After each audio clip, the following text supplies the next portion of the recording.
오늘은 광야복음 8번째입니다. 독수리의 날개로 업어서 인도하시다.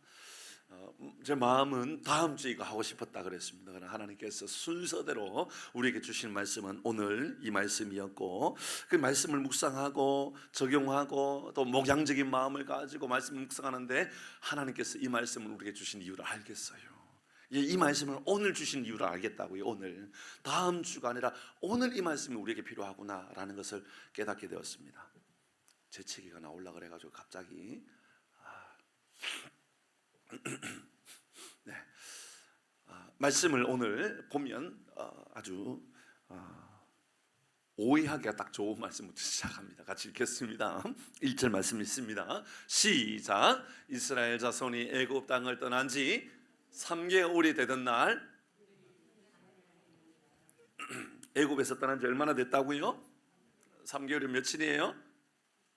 예, 저도 이렇게 이제 묵상하고 기록해놓고 이제 3개월 동안 애굽에서 나와서 3개월 동안 광야에서 보냈다. 얼마나 그들이 힘든 시간이었을까. 3개월 동안 하나님의 살아계심을 경험하고 3개월 동안 짧으면 짧다 길면 길다라고 할 수 있는 그 기간 동안 실컷 해놓고 나서 이상한 거예요.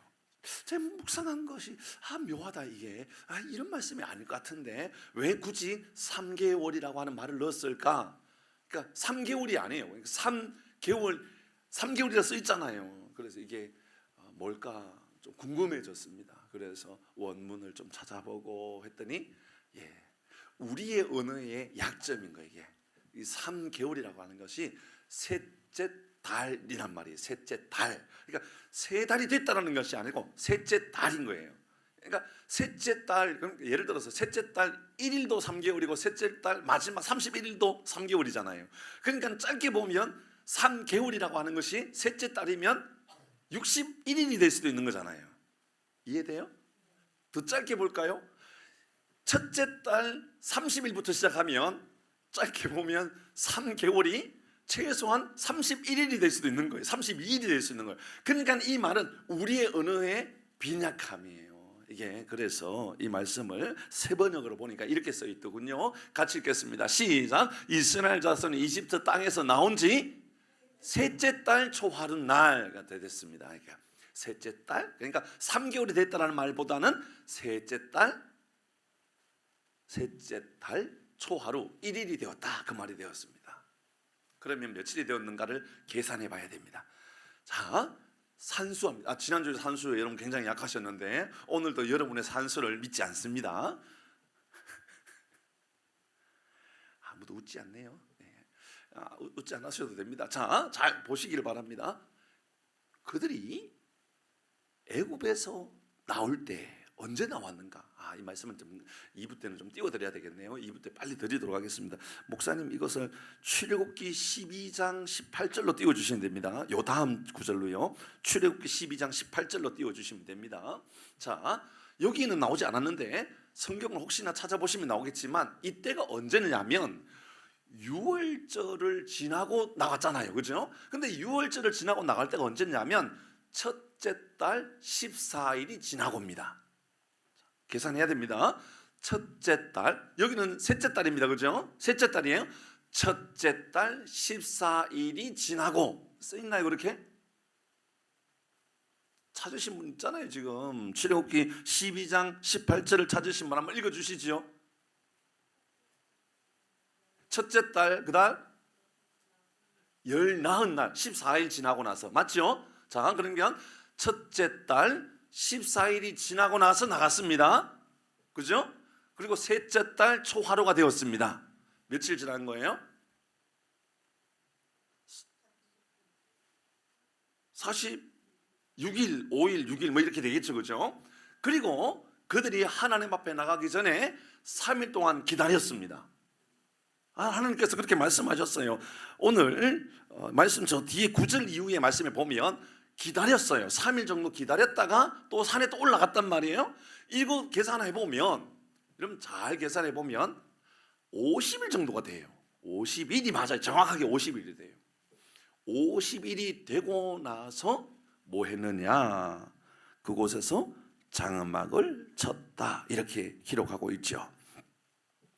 2절 말씀에 보면 그들이 르비딤에서 떠나가 신의 광야에 이르러 그 광야에 장막을 쳤다. 그러니까는 장막을 친 게 언제쯤 쳤느냐 하면 애굽에서 나온 지 50이 되어서 장막을 쳤다라는 말이 됩니다. 그죠? 산에 오르고 그곳에 3일 기다렸고 나온 지 또 45일, 6일 뭐 이렇게 계산하면 50일이 됩니다. 제가 왜 이런 계산을 했느냐 하면 사도행전 1장에 2장에 이어서 말씀을 보면 마가 다락방에 성도들이 모일 때가 언제였죠? 오순절 날이죠. 오순절은 며칠을 오순절이라고 말하느냐 하면 일주일 7일인데 그게 7번 하면 7, 7에 49죠? 그 다음 날이 오순절이죠. 그럼 언제를 계산으로 오순절이 계산되느냐? 예수님이 죽으시고, 그죠?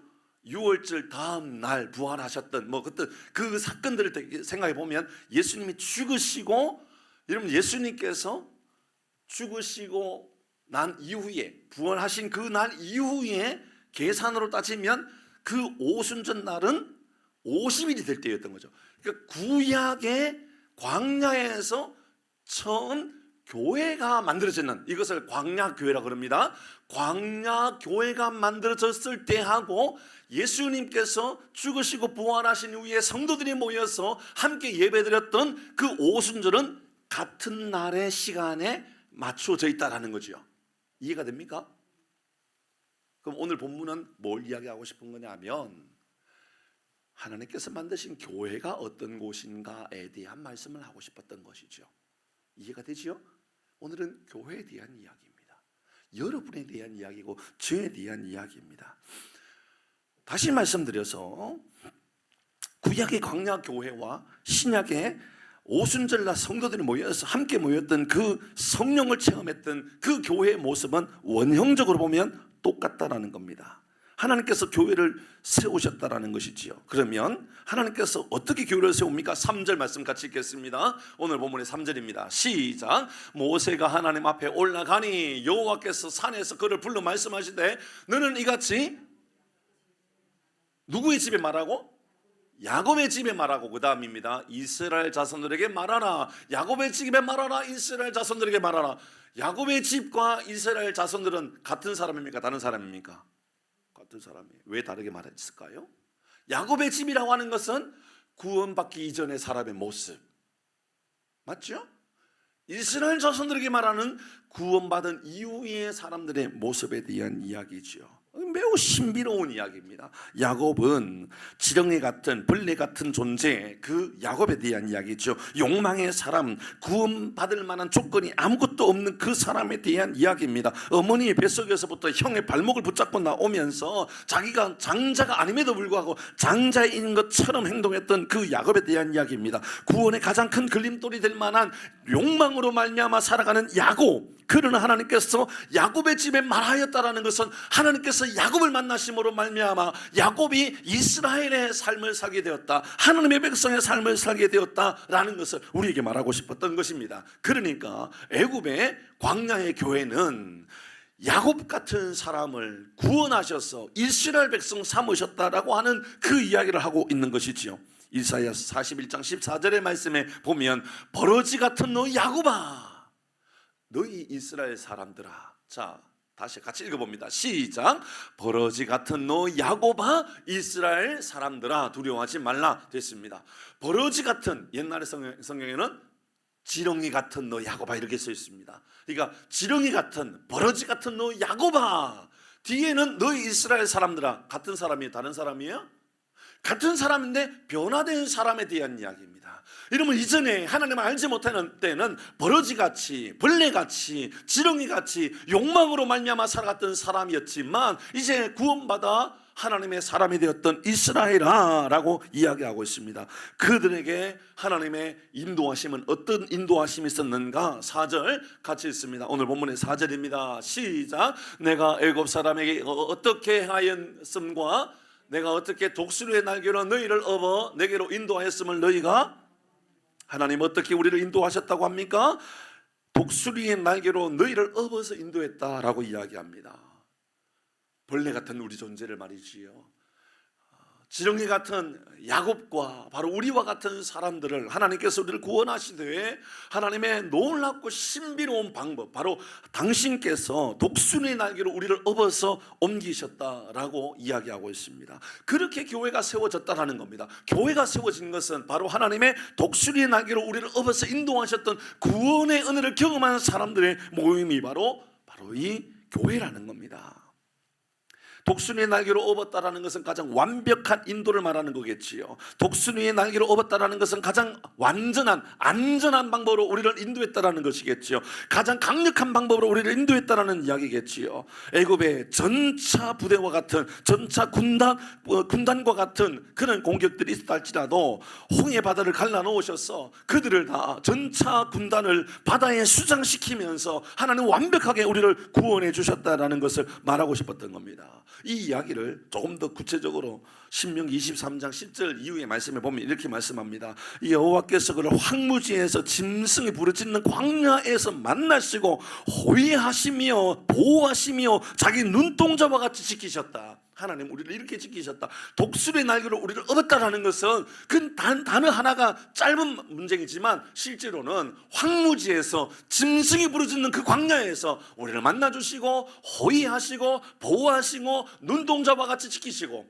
완전히 지키시고 강력하게 지키시고 안전하게 지키시고 그렇게 하나님 우리를 지키셨다는 겁니다. 11절의 말씀에 보니까 같이 합니다. 시작. 마치 독수리가 자기의 보금자리를 어지럽게 하며 자기의 새끼 위에 늪을 그리며 그의 날개를 펴서 새끼를 받으며 그의 날개 위에 그것을 엎는 것 같이 들어보셨을 거예요. 이 이야기는, 이 말씀은 독수리 새끼를 훈련시키기 위해서, 그렇죠? 저 높은 곳에서 떨어뜨리고 그리고 떨어지는 이 새끼 독수리가 날개를 막 너풀거리면서 어떻게든지 한번 일어나 보려고, 그러나 잘 일어나지 못하는 그 새끼 독수리를 엄마 독수리는 어떻게 합니까? 이런 쏜살같이 위에서 내려와 가지고 업고 다시 올라가는, 훈련시키시는 그 장면이 바로 하나님께서 우리를 구원하셨던 방법이었고 교회를 세우시는 방법이었고 저와 여러분을 구원하시는 하나님의 방법이었다는 것을 말씀해 주고 있습니다. 12절에 여호와께서 홀로 그를 인도하셨고 그와 함께한 다른 신이 없었다. 사랑하는 성도 여러분, 세상에 다른 신은 존재하지 않는 줄 믿으시길 바랍니다. 목사님, 다른 종교도 있잖아요. 예, 다른 잡신에 대한 이야기가 아닙니다. 참된 하나님은 오직 하나님 한 분밖에 없다는 것을 우리에게 알려주고 있습니다. 왜 하나님은 이스라엘 백성을 인도하셨을까요? 예, 하나님께서 인도하셨던 이유는 뭘까요? 예, 우리는 이렇게 생각합니다. 하나님 우리를 왜 인도하셨을까? 우리를 사랑하니까, 우리를 긍휼히 여겨주셨으니까, 우리를 불쌍히 여겨주셔서 하나님께서 우리를 너무너무 사랑하셔서 우리를 구원해 주셨다. 예, 맞습니다. 근데요, 오늘 성경은 하나님 우리를 구원해 주신 이유에 대해서 명확하게 설명합니다. 5절 먼저 말씀 읽습니다. 5절 시작. 세계가 다 내게 속하였나니 너희가 내 말을 잘 듣고 내 언약을 지키면 너희는 모든 민족에서 내 소유가 되겠고. 하나님께서 우리를 구원해 주신 이유는 우리가 누구의 소유이기 때문이다? 하나님의 소유이기 때문이다. 여러분, 오해가 딱 될 만한 단어가 이런 말이에요. 너희는 내 소유가 되겠다. 여러분, 이제 남녀가 연애하면서 너는 내 거야, 나는 네 거야, 뭐 기분 나쁜 일은 아닙니다, 그렇죠? 그런 말을 듣고 나면 그러니까 너 내 거야, 내 안에 너 있어, 뭐 이런 거 있잖아요, 왜, 그죠? 그런 말 듣고 나 기분 나빠, 내가 왜 네 거냐, 나는 나다, 이렇게 말하는 사람은 바보지요. 사랑을 받고 있는데 사랑을 받고 있는 것도 몰라요. 그런데 세상의 윤리적이거나 세상의 사회학적으로 보면 내 소유가 된다라고 하는 것은 좋은 말입니까, 나쁜 말입니까? 아니, 기분이 좋으면 이상한 거예요. 그거는 여러분 한번 생각해 보세요. 소유가 되었다. 우리나라에 한 50년, 뭐 50년 좀 짧은가요? 한 80년 이렇게 생각해 볼까요? 일제치하 이렇게 생각해 볼까요? 한 100년 전 이렇게 생각해 볼까요? 그때 만약에 넌 내 거야 라고 하는 사회의 그런 제도가 있었었나요? 없었었나요? 있었죠. 넌 내 거야, 넌 내 소유야. 누구를 향하여 하는 말이에요? 종들에게 하는 말이에요. 종들. 그러니까 굉장히 기분 나쁜 말입니다. 그러니까는 이런 표현, 그러니까 세계가 다 내게 속하였나니 하나님께서 하시는 말씀이에요. 이 우주 만물은 다 하나님의 것이야. 근데 내 말을 잘 듣고 내 언약을 지키면 너희는 모든 민족 중에서 내 소유가 되겠다. 근데 이 내 소유가 되겠다라는 게 부정적일까요? 긍정적일까요? 앞에 내용을 보면 굉장히 긍정적이에요. 그죠? 근데 소유가 되겠다 그러면 부정적으로 느껴질 수 있어요. 부정적일 수 없는데 이렇게 쓴 거예요. 여러분, 여기서 말하고 있는 이 소유라고 하는 것은 세번역에 보면요, 기가 막힌 표현을 쓰고 있어요. 같이 읽어봅니다. 세번역의 말씀을 5절 있습니다. 시작. 이제 너희가 정말로 나의 말을 듣고 내가 세운 언약을 지키면 너희는 모든 민족 가운데서 나의 뭐가 될 것이라고요? 나의 소유가 되겠다라는 말은 나의 보물이 되겠다라는 거예요. 여러분, 우리는 하나님의 소유가 되었다라고 하는 것은 우리는 하나님의 종이 되었다는 것이 아니라 하나님 보실 때 우리의 가장 존귀한 보물이 되었다는 거예요. 여러분, 우리는 보물인 줄 믿으시길 바랍니다. 보배로운 사람들이에요. 옆에 있는 분에게 말씀해 보세요. 당신은 세상에 가장 빛나는 보물입니다 라고 한번 해보세요. 옆에 있는 분들에게.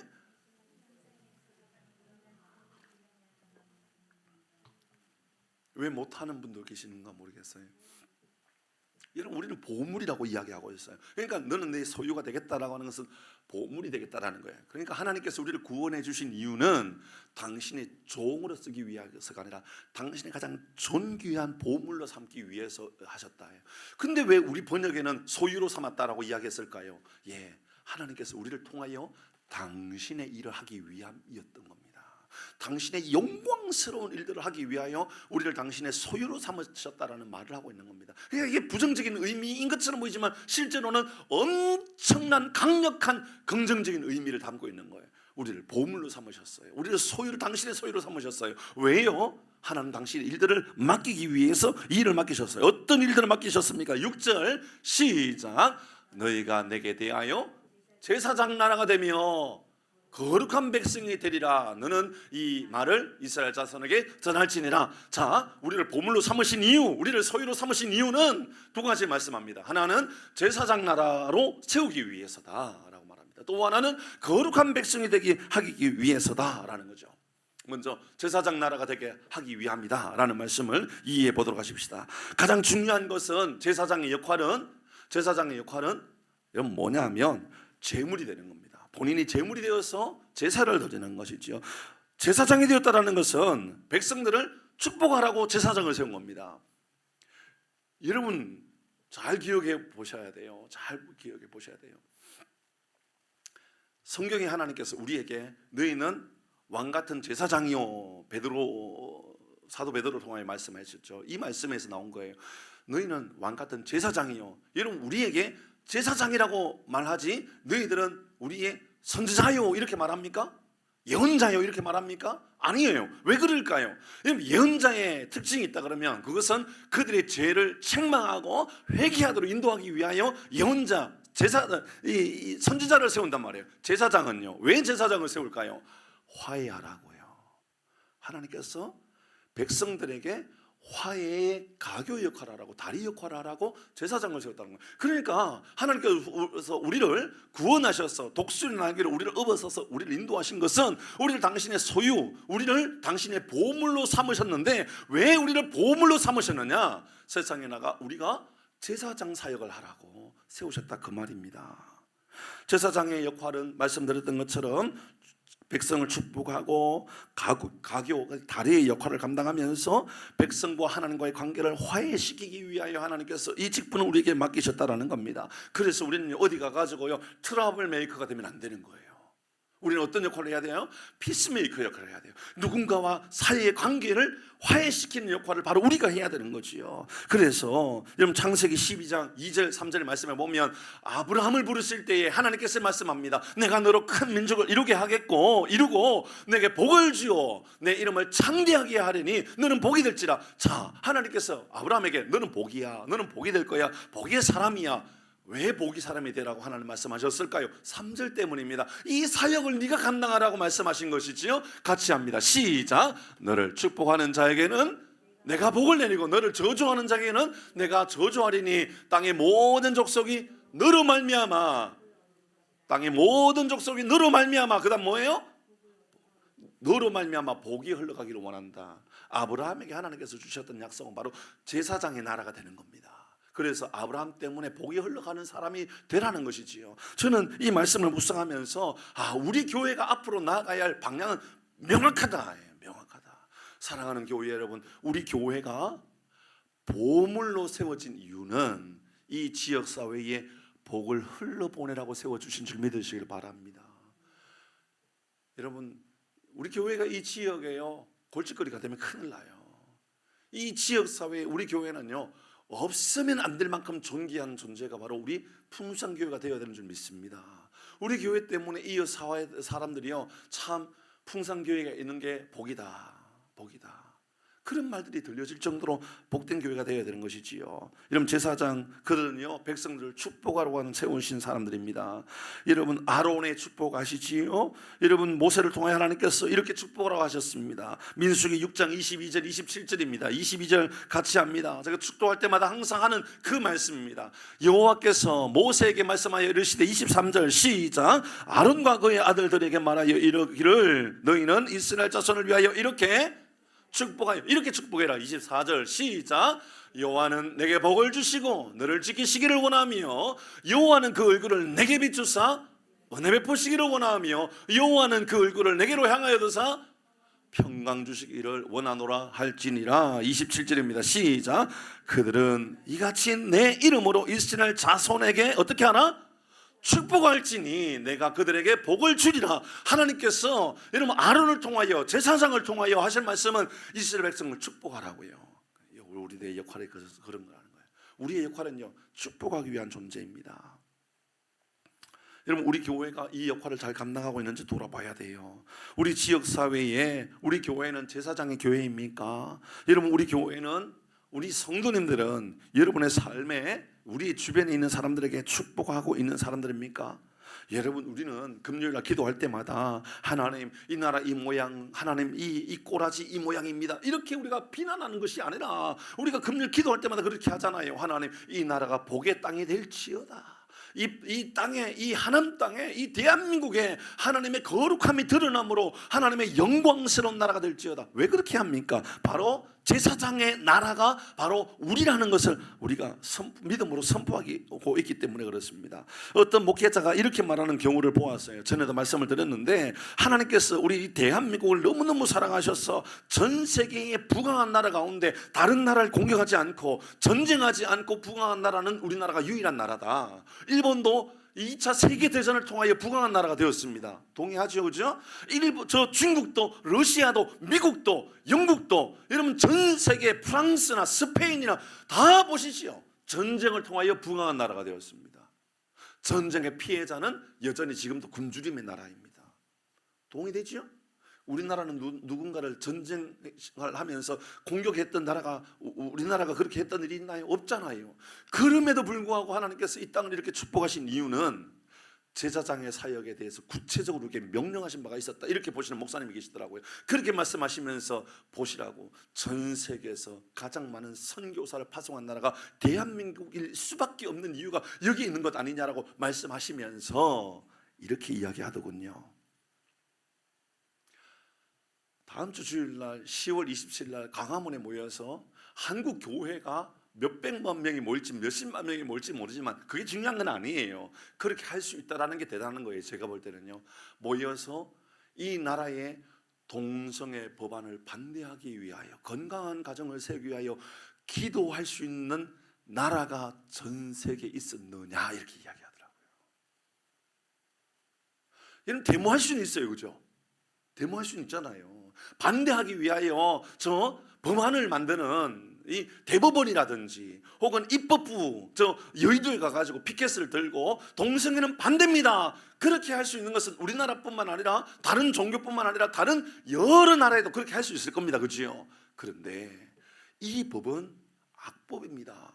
여러분, 이 법은 우리가 볼 때에 악법입니다라고 하는 기준은 사회법을 기준으로 합니까? 말씀의 법을 기준으로 하고 있습니까? 바로 거기 있는 겁니다. 하나님은 우리를 통하여 우리가 여전히 제사장의 나라가 되기를 원하신다 그 말입니다. 사랑하는 교회 여러분, 이 나라에 하나님의 복이 흘러갈 수 있도록 여러분이 제사장의 역할을 잘 감당할 수 있기를 바랍니다. 여러분 가정에 여러분 제사장이 되어야 됩니다. 그래서 여러분으로 인하여 복을 흘러보내는 사람이 되어야 된다 그 말입니다. 여러분 이웃들에게 제사장이 되셔야 되고요, 여러분 가정에서도 제사장이 되셔야 됩니다. 예수님 우리를 위하여 제사장이 되심으로 말미암아 하나님과 우리와의 관계 화목 제물이 되어 주셨지요. 이제 우리도 화목 제물이 되어서 세상을 향하여 여러분 화평을 이루기 위하여 나아가야만 하는 겁니다. 우리는 겨울이 오기 전에 혹은 또 겨울이 되면 이웃들에게 연탄도 배달하고 라면도 나누어주고 장학생도 선발하고 또 장학금도 나누어주고 선교사님들도 돌아보고 우리 지역사회에 더 선한 일들을 위하여 잘 감당할 수 있도록 노력해야 되겠다라는 마음을 가질 때에도 우리 마음 안에 가져야 되는 한 가지 믿음의 고백은 바로 우리는 이 지역사회의 제사장이다 이 말을 가져야 되는 거예요. 오늘 밤 보면 그거 가르쳐 주는 겁니다. 우리는 제사장이야. 우리는 이 지역의 제사장이야, 제사장. 사랑하는 교회 여러분, 하남 지역에 있는 250여 교회가 제사장의 나라를 세워가는 교회가 될 수 있도록 기도해 주시길 바랍니다. 이 한국 땅에 있는 6만여 교회가 제사장의 역할을 감당하게 해달라고 기도하셔야 되는 겁니다. 사랑하는 교회 여러분, 우리 모두 한 사람 한 사람 바로 제사장의 역할을 감당하기 위하여 하나님 우리를 부르셨다 그 말을 하고 있는 것이지요. 저는 이것이 하나님께서 우리를 당신의 소유로 삼으셨다, 당신이 우리를 보배로운 보물로 삼으셨다라고 하는 이유라고 생각합니다.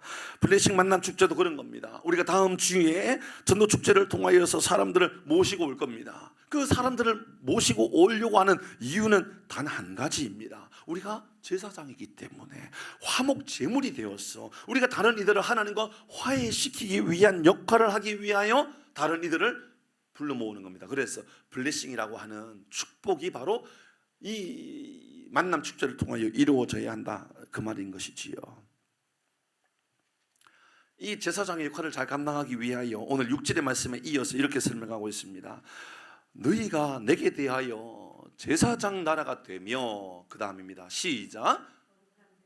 됐습니다. 너희들은 제사장의 역할을 감당해야 된다. 제사장의 역할을 감당하기 위하여 어떤 백성이 되어야 된다? 거룩한 백성이 되어야 된다 이 말을 하고 있지요. 예, 우리가 거룩해져야만 하는 겁니다. 돈이 많아져야만 우리가 제사장의 역할을 감당하는 것이 아니에요. 능력이 있어야죠. 우리가 훨씬 더 많이 모여야만 감당할 수 있는 것 아니에요. 물론 더 많이 모이면 우리가 할 수 있는 것은 훨씬 더 다양하고 구체적이고 훨씬 더 훨씬 더 놀라운 일들을 우리가 감당할 수 있을 거예요. 이를 감당할 수 있는 우리 교회가 되기를 바랍니다. 우리 그렇게 기도해야 돼요. 하나님, 우리 풍산교회가 이 하남 지역에 가장 존귀하고 위대한 역할을 감당하고 싶습니다. 저는 그런 꿈을 꾸고 있습니다. 항상 그런 꿈을 꾸면서 하나님께 은혜를 구하고 있어요. 그리고 우리가 얼마나 대단한 교회가 아니냐, 얼마나 우리가 제사장의 역할을 잘 감당할 것인가. 그럼 뭐 하라고요? 거룩한 백성이 되라고 이야기하고 있어요. 한번 생각해 보십시다. 굿을 하는 무당에게 여러분 거룩을 요구합니까? 요구하지 않습니까? 여러분 무당에게는 거룩을 요구하지 않습니다. 무당에게는 요구하는 것이 단 하나입니다. 용하기만 하면 됩니다. 맞죠? 무당은 용하기만 하면 돼요. 무당이 거룩하거나 말거나 아무 관심이 없습니다. 이런 무당은요, 자기 집이 쓰러지든지 말든지 관심이 없습니다. 오직 여러분, 무당은 아무리 배고파도 다른 사람에게 용한 사람이 되면 그만입니다. 그런데 기독교 안에 있는 성도의 삶을 살아가는 이들은 그렇지가 않습니다. 우리에게 요구하는 것은 거룩한 백성이 되는 겁니다. 이로 인하여서 제사장의 역할을 감당할 수 있다 그 말하고 있는 거죠. 세상과 달라지라는 겁니다. 하나님은 우리를 통하여 세상과 다른 사람이 되라고 이야기하고 있습니다. 레위기 1장 45절에 나는 너희 하나님이 되려고 너희를 애굽 땅에서 인도하여 낸 여호와라 라고 말씀하시면서 내가 거룩하니 너희도 거룩해라. 하나님이 거룩하시기 때문에 우리도 거룩한 삶을 살아가는 것, 이것이 바로 우리가 제사장의 역할을 감당하는 방법이다 라고 말씀하고 있습니다. 한 가지만 더 말씀드리고 마치려고 합니다. 한 청년이 신앙생활 잘하는 한 청년이 있었는데 오래전입니다. 어느 날 골목에서 숨어서 담배를 피우고 있는데 그 교회 담임 목사님에게 걸렸습니다. 갑자기 담임 목사님 만나니까는 어떻게 할 줄 몰라가지고 머리를 숙이면서 목사님 안녕하세요 하면서 인사를 하는데 담배값도 뚝 떨어진 거예요. 이제 담배도 들고 담배값도 떨어진 거예요. 얼마나 당황스럽겠어요. 참 기가 막힐 노릇이 되었습니다. 청년은 이 담배값을 줍지도 못하고 열심히 뛰어 도망을 갔습니다. 그리고 이거 내가 참 한탄스럽다.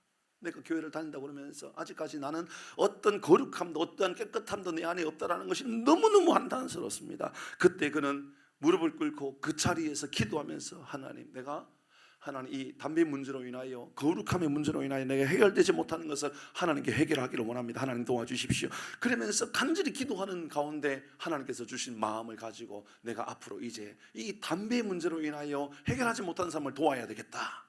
그래서 공장을 세웁니다. 담배를 끊을 수 있도록 도와주는 공장을 세워서 내가 만들어야 되겠다. 그래서 은단 공장을 만든 겁니다. 그리고 세월이 지나고 나서 내가 다른 사람의 건강을 위해서라도 내가 좀 좋은 역할을 했으면 좋겠다. 그래서 비타민C를 만드는 공장을 세웁니다. 그 회사가 고려은단입니다.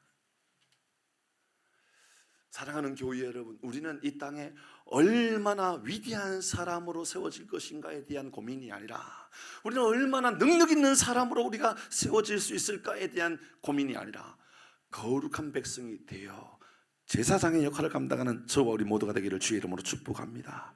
세상의 규례, 법도보다도 훨씬 더 탁월하고 훨씬 더 높은 법 위에, 세상의 법 그 위에 한참 더 위에 말씀의 법이 나를 다스리는, 하나님의 법이 나를 다스리는 놀라운 복된 삶을 살아가는 우리 모든 교우들 되기를 주의 이름으로 축복합니다. 우리 같이